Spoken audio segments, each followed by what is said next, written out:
Pay attention to the woman in this footage. This is 24-year-old Colleen Ritzer. She's an algebra teacher at this high school heading to the bathroom after staying late to help a student prepare for an upcoming test. Seconds later, that same student appears from the classroom with a dark motive in mind. He begins to stalk the teacher, but pauses briefly and retreats after noticing the camera at the end of the hallway. He shows up again. This time his hood is pulled over his head.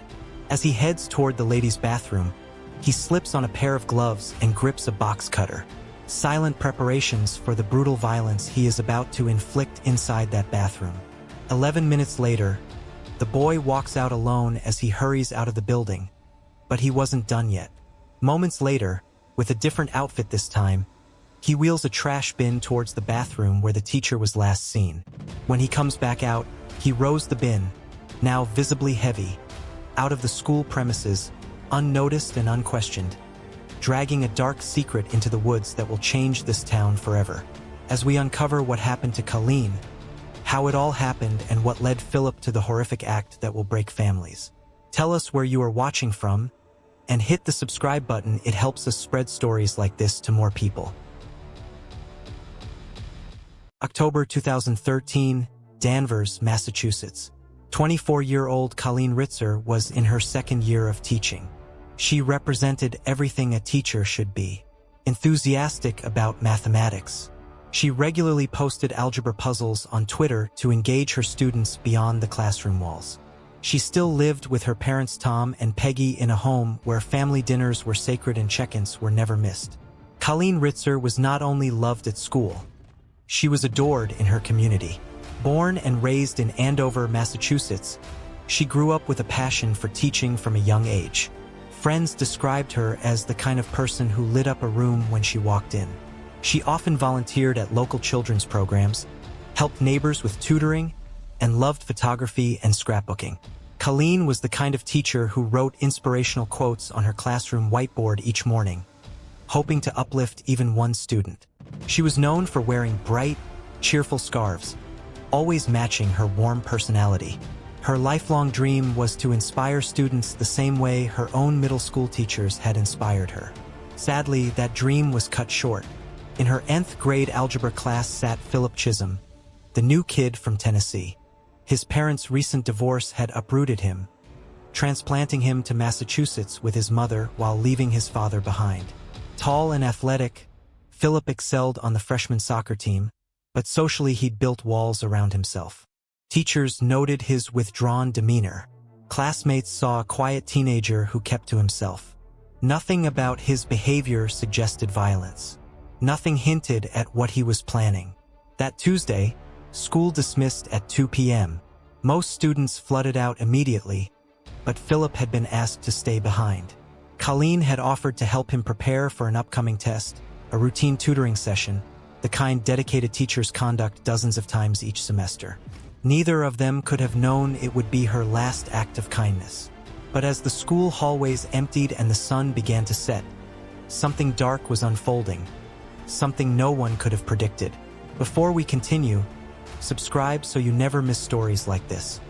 By 6:30 p.m., Diana Chism walked into the Danvers police station with growing concern.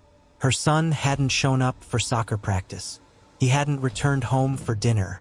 Given his unhappiness about the move from Tennessee, she feared he'd run away. Officers took down the details and began a standard missing juvenile investigation. Simultaneously, miles away, the Ritzer household descended into panic. Colleen never missed family dinners. She always answered her phone. When Tom Ritzer drove to the high school, his worst fears seemed confirmed. Her car sat in its usual spot, but the building was locked and dark. By 11:20 p.m., the Ritzers filed their own missing person report. Police now had 2 open cases from the same high school, a missing teacher and a missing student. When investigators compared notes, a chilling pattern emerged. The last confirmed sighting of both individuals placed them in the same classroom at the same time. Detectives immediately subpoenaed cell phone records. Colleen's phone had last pinged near the school before going dark, likely destroyed or powered off. Philip's device told a different story. His device had been active that evening, pinging off a tower near the Hollywood Hits Theater in downtown Danvers. Officers rushed to the cinema, but the 14-year-old was gone. The search expanded to neighboring communities. At 12:30 a.m., a patrol officer spotted a lone figure walking along Route 1, a dangerous stretch of highway at that hour. It was Philip Chism wandering southbound miles from home. Officers conducted a routine pat-down for safety. Inside Philip's pocket, they found a box cutter. The blade was stained with blood. Philip was taken into custody immediately. When officers searched his backpack, the contents painted a disturbing picture. Colleen Ritzer's credit cards, her driver's license, and a pair of women's underwear. These weren't items a student would innocently possess. These were trophies. When detectives asked about the blood on the box cutter, Philip's response was flat, emotionless. "The girl," he said, referring to the 24-year-old teacher he'd murdered hours earlier. He told investigators where to find her. In the woods behind the school, search teams refocused their efforts on the treeline behind Danvers High. At approximately 3 a.m., flashlight beams cut through the darkness and settled on a scene that would haunt them for years. Colleen Ritzer's body lay among the leaves and debris, partially concealed. She'd been assaulted and stabbed multiple times. Near her body, investigators found a handwritten note on lined paper, the kind used in any high school classroom. It contained a single message scrawled in what appeared to be Philip's handwriting. "I hate you all." But the horror investigators had uncovered in the woods was only the beginning. What they found next on school surveillance would expose the disturbing truth about what really happened inside that bathroom. With Philip in custody and Colleen's body recovered, investigators turned to the school's surveillance system to reconstruct the crime. What they discovered revealed a level of premeditation that contradicted any notion of a sudden breakdown. Philip Chism had arrived at school that morning carrying a backpack that contained what detectives would later describe as a kill kit: a box cutter, a black ski mask, gloves, and multiple changes of clothing. He'd sat through classes all day with these items, waiting, planning, anticipating the moment when the school would empty and he'd be alone with his target. After dismissal, Philip stayed behind in Colleen's classroom. According to a witness who passed by the room, their conversation had turned to Tennessee, Philip's former home. The mention triggered visible agitation.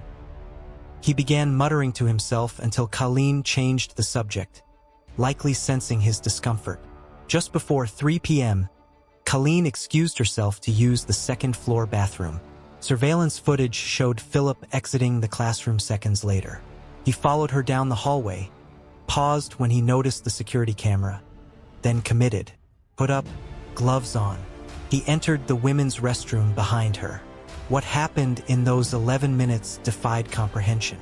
Philip strangled Colleen, rendering her unconscious or near death, then stabbed her 16 times with the box cutter. 3 wounds severed major blood vessels in her neck. The horror was compounded by an unwitting witness. A female student entered the bathroom during the attack and saw a figure standing with her back turned, naked from the waist down, surrounded by discarded clothing. Assuming someone was simply changing and not wanting to intrude, she awkwardly retreated. She had no way of knowing her teacher was dying just feet away. Philip's actions after the murder demolished any defense of temporary insanity or psychotic break. This was a teenager who understood exactly what he'd done and was desperately trying to cover it up. He ran back to the classroom to retrieve his backpack, then began a methodical cleanup operation. He changed out of his blood-soaked jeans into the clean pair he'd packed that morning. He rifled through Colleen's purse, stealing her credit cards and driver's license while discarding items he didn't need. He donned the black ski mask from his kill kit to conceal his identity from cameras. A classmate who'd come looking for Philip encountered him in the hallway during this chaotic sequence. Philip ignored the interaction, turning away to continue his work without raising suspicion. Next, he located a maintenance closet and wheeled out a large blue recycling bin. Surveillance cameras captured him pushing it into the bathroom. Minutes later, he emerged struggling under the weight, Colleen's body now concealed inside. He maneuvered the bin to the elevator, descended to the ground floor, and pushed it out the side exit toward the woods. Once in the treeline, Philip dumped Colleen's body and smashed her cell phone to disable GPS tracking. The shattered pieces were left near the scene. Another calculated move to prevent her from being located quickly. What Philip did next revealed the depths of his coldness. Rather than fleeing or hiding, he walked away from the crime scene with a chilling composure. His destination wasn't a hideout, it was the Hollywood Hits Theater. At approximately 4:30 p.m., while his mother worried and the Ritzer family began to panic, Philip stood at the box office and purchased a movie ticket. He entered the darkened theater and sat through 90 minutes of the film while the teacher he'd murdered lay dead less than a mile away. When the movie ended around 6 p.m., Philip walked to a nearby Wendy's.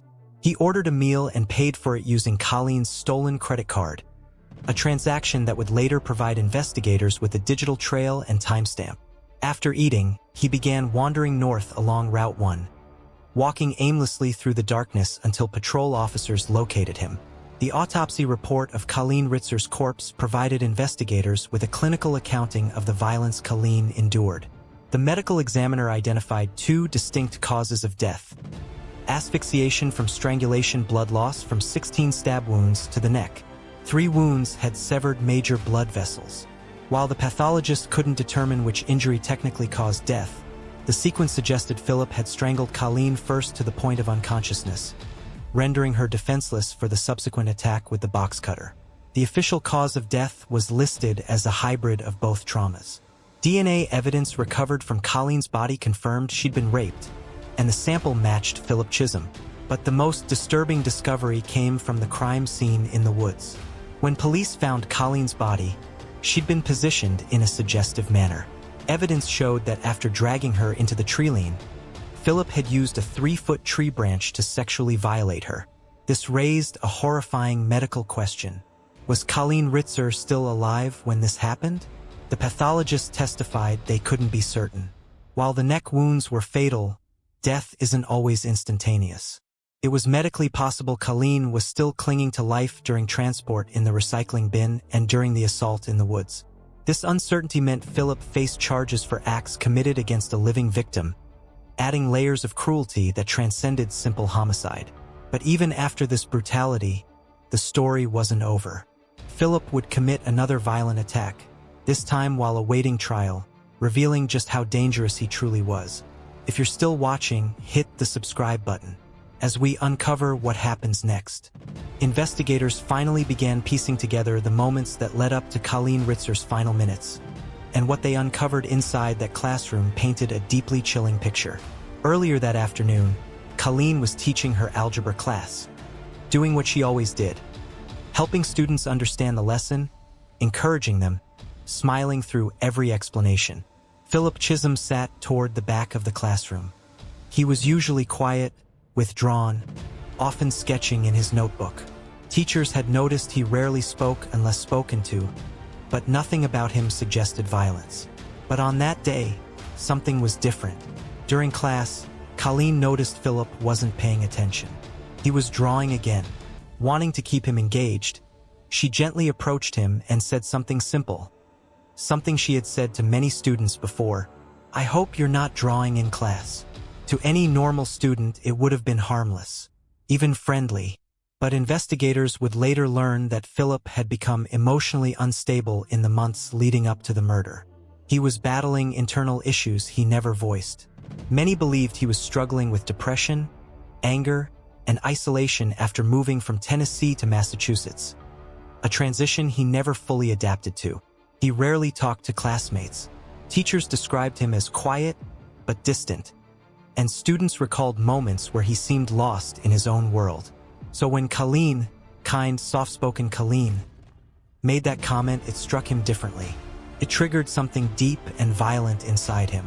After class, Colleen left the room and walked down the hall toward the bathroom. She had no idea Philip was silently following behind her. Surveillance footage captured everything. Philip waiting at the doorway, looking up and down the hallway, and then slipping inside after her. What happened next was the moment investigators dreaded. The assault happened inside the girls' bathroom. Colleen fought. Investigators knew she fought because there were signs of struggle. Philip attacked her with a box cutter. one he carried with him throughout the day. After the attack, he changed his clothes, retrieved a recycling bin, and used it to move her body out of the school. Every detail was methodical, cold, calculated, and yet, investigators still couldn't understand why. Why would a 14-year-old boy commit such a violent and senseless act against a teacher known for kindness? To answer that, they turned deeper toward Philip's state of mind.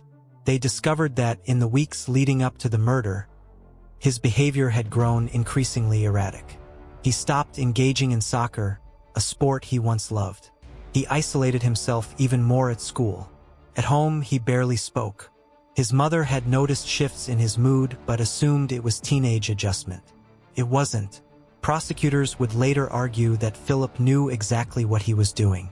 They described the attack as intentional, deliberate, and driven by sexual and violent impulses, something supported by the disturbing items found in his backpack when he was arrested. Defense attorneys, however, painted a different picture. They claimed Philip was suffering from severe mental illness and snapped under emotional distress. But no matter the argument, nothing changed the outcome. A gentle, beloved teacher lost her life at the hands of a student she was trying to help, and the community demanded justice. When Philip Chism finally went to trial, the courtroom was packed with students, parents, teachers, and members of the Danvers community. Colleen's family sat through every detail, holding on to each other as the horrific timeline of their daughter's final moments was played out in court. The jury deliberated, and when they returned, the verdict was clear. Philip Chism was found guilty of first-degree murder, aggravated rape, and armed robbery. He was sentenced to life in prison with the possibility of parole after 40 years. As the judge read the sentence, the courtroom broke into tears. Some cried quietly, others openly sobbed. Colleen's family held each other, finally seeing accountability, though no sentence could ever replace the life that had been taken. In the years since, Colleen Ritzer's memory has been kept alive through scholarships, memorial events, and the countless stories shared by former students who credit her for changing their lives. Her legacy lives on far beyond the tragedy. But the story of her final moments continues to haunt many, because it raises the most chilling question of all. How can someone so kind, so dedicated, so loved, become the target of such unimaginable violence? Before we continue to the end of the series, don't forget to subscribe. New true crime stories like this are posted regularly, and your support helps these stories reach more people. In the aftermath of Philip Chism's conviction, the town of Danvers entered a long season of healing, one that continues even today. Colleen Ritzer's story is not just a tragedy. It is a reminder of how deeply one person's kindness can impact an entire community, and how devastating it is when that light is suddenly taken away. After the trial, teachers at Danvers High returned to work, but nothing was the same. Walking the hallways brought back memories. Memories of Colleen standing by the whiteboard with her calm presence, her gentle voice, and her bright smile that made even the hardest math lessons feel manageable. Students would sometimes pause outside the second-floor bathroom where the attack began. Some couldn't bring themselves to go near it at all. Others left small notes on Colleen's locker, messages of love, grief, and gratitude. Notes that said things like, "Thank you for believing in me. You changed my life. We'll never forget you, Miss Ritzer." And that is where Colleen's true legacy began to unfold. Her family, determined to honor her life rather than her loss, launched the Colleen Ritzer Memorial Fund, which provides scholarships to students pursuing careers in education. Their mission was simple: continue the kindness she spread while she was alive. Keep helping others the way she always helped her students. Each year, the fund awards scholarships to seniors who embody the qualities Colleen lived by: kindness, compassion, dedication, and a genuine desire to uplift others. Hundreds of students have already benefited, and countless more will in the years to come. In a way, Colleen is still teaching, but while her legacy grew, questions about Philip Chism continued to linger. How could such a young boy commit such a brutal act? What warning signs were missed? Could anyone have predicted his sudden descent into violence? Experts examined his psychological history, Some believed the attack stemmed from suppressed anger, social isolation, and deep emotional instability. Others argued that he understood exactly what he was doing and planned it carefully. The chilling calmness he displayed before, during, and after the attack left psychologists divided.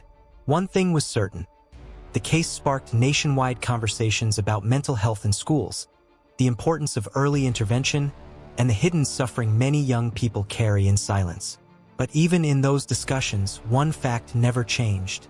Colleen Ritzer did absolutely nothing wrong. She did not provoke him. She did not endanger him. She did not deserve what happened. She was doing her job, helping her students, encouraging them, showing them kindness. And that is why her story remains so deeply heartbreaking. Over the years, documentaries, news specials, and tributes have continued to revisit her case. Not for shock value, but because the world has never forgotten the vibrant 24-year-old teacher who was taken too soon. Her friends describe her as someone who radiated joy. Her family describes her as a bright light in every room. Her students describe her as the teacher who made them feel seen. Those memories, powerful and enduring, have kept her spirit alive. And even though Philip Chism will spend decades behind bars, the true weight of this story does not lie in his punishment, but in the life that was lost. The life that continues to inspire kindness, compassion, and change. As one of Colleen's former students said during a memorial event, "Evil took her from us, but love keeps her here." Colleen's story is one of tragedy, but it is also one of legacy. A legacy built not on how she died, but on how she lived with purpose, with kindness, and with an unwavering dedication to helping others. And even now, long after that terrible day, people across the world still say her name, still remember her smile, and still carry forward the light she left behind. If you followed this story to the end, thank you. And if you want more true crime documentaries like this, stories told with depth, humanity, and respect, drop a comment and subscribe to True Crime Secrets. It helps keep these stories alive and ensures the victims are never forgotten. Every story matters, every life matters. Thanks for watching. See you on the next one.